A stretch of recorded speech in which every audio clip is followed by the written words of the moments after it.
भगवान राम के लिए तुलसी ने लिखा है कि कहत परम पुनीत इतिहासा, अंतिम जो चौपाई है, सवन ही हो तो सकल भ्रम नासा, सुनिए तो सारा भ्रम का नाश हो जाएगा। जैसे मैं एक छोटी सी बात बताना चाहता हूँ।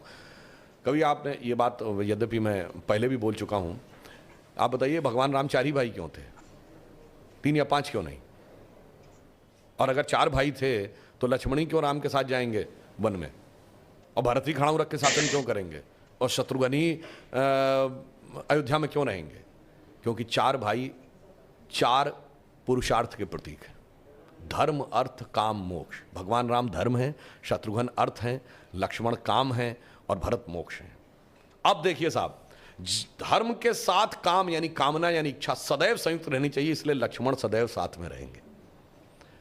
भरत मोक्ष के प्रतीक हैं तो खड़ाऊ रख के यानी धर्म के किसी प्रतीक को रख के तपस्या करेंगे, मोक्ष प्राप्त होगा। और शत्रुघ्न अर्थ के प्रतीक हैं तो इसलिए वो राजधानी में ही रहेंगे, अर्थ कभी छोड़ के नहीं जा सकता। इसीलिए आप देखिए, कहा तो जाता राम लक्ष्मण की जोड़ी, मगर तुलसी बाबा ने लिखा हनुमान चालीसा में कि रघुपति कीनी बहुत बड़ाई, तुम मम प्रिय भरत ही संभाई। क्यों?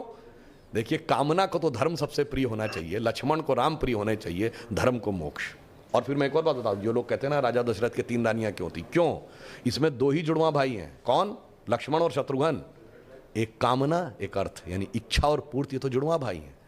और 3 क्यों जो होना जरूरी था? ये चारों चीजें एक ही स्रोत से नहीं आ सकती। धर्म सतोगुण से आएगा तो कौशल्या जी सतोगुण का प्रतीक है, तो राम की मां है।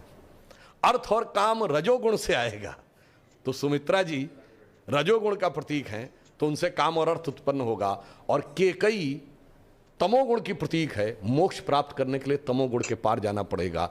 इसलिए महाराज दशरथ की 3 ही रानियां हैं, 2 या 4 नहीं। और फिर यहां पे मैं ये भी कह दूं, मतलब इसको कोई अन्यथा न ले, मैं मतलब ये नहीं कह रहा हूं, इसमें सबसे सुंदर कौन था? केकई।